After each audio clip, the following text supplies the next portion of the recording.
K-pop fans, alam nyo na ba yung zodiac sign ng bawat member ng Fortis? Naku, kung hindi pa, make sure na nakafollow ka kasi hindi lang natin i-reveal yung zodiac sign ng bawat member. Pati na rin yung compatible soulmates ng bawat isa.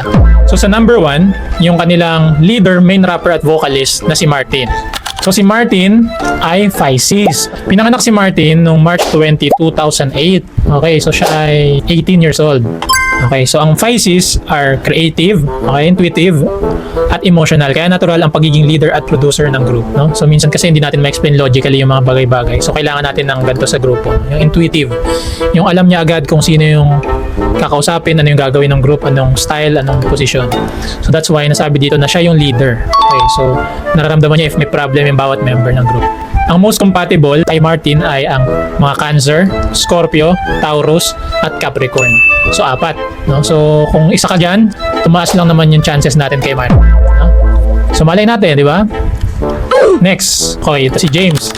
So, si James naman ay pinanganak noong October 14, 2005. Okay, so siya ay 21. So, 20 pa lang siya. Siya ang main dancer, lead rapper, at vocalist. Siya ay isang Libra. Oh, okay. So, Libras are charming, diplomatic, at mahilig sa harmony. Kaya natural ang pagiging multilingual at madaling makisama. Okay, so si James, siya yung pinakamatanda, no? Meron siyang alam na 5 languages. That's why siguro sinabi dito na siya yung nag-lead rap. So, fun fact, no? Ito yung 5 languages na alam ni James.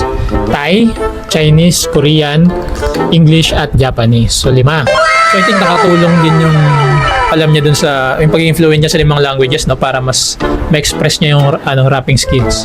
Ang most compatible sign ay Gemini, Aquarius, Sagittarius. So 3 lang.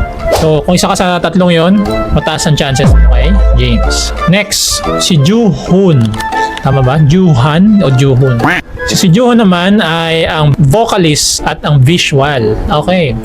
Pinanganak naman siya noong January 3, 2008. So siya ay 18. Ang zodiac sign ni Juhoon ay Capricorn, element of Earth.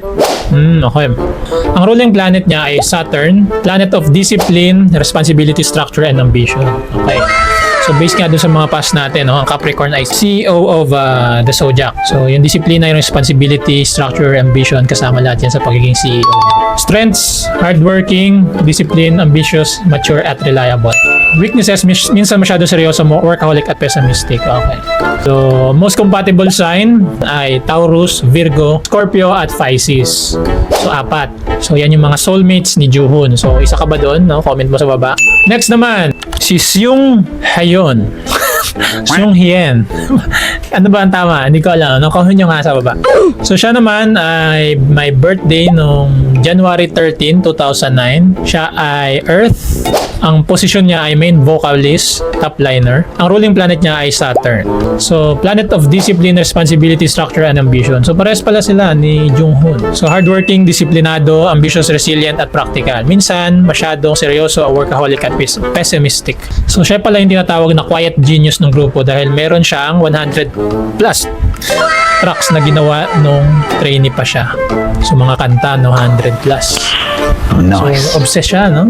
Maganda yun kasi kailangan mo ng repetition para gumaling ka. Fun fact, kahit siya ang pinakabatang vocalist, siya ang may pinakamaraming nagawang kanta sa grupo bilang trainee.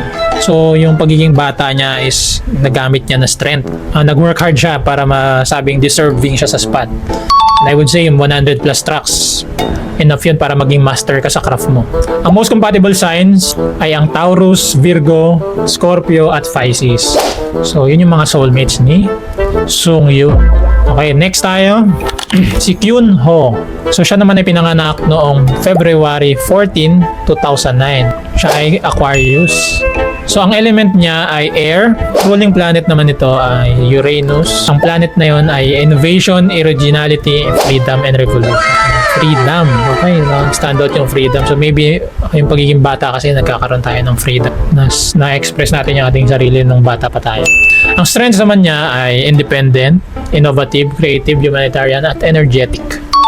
Ang weaknesses, minsan emotionally detached, unpredictable, at stubborn. Okay, so yan again, pag mas bata ka kasi mas stubborn ka pa, wala ka pa experience, gusto mo sabihin na tama ka ganun. Fun fact, nag-rank top siya sa swimming competitions noong elementary school bago mag-focus sa pagiging idol. Most compatible sign, Gemini, Libra, at Sagittarius. Okay, so yun yung mga soulmates ni Kyunho. Okay, so yun na yun, di ba? Meron ka bang gusto makita pa na K-pop group or any group? Comment mo sa baba and make sure naka-follow ka para makita mo yung latest updates regarding dito sa mga ni-request natin. Okay? Peace.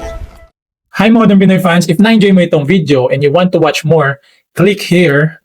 And kung gusto mo namang lagi kang updated sa latest happenings sa internet, make sure to leave a like and subscribe sa baba.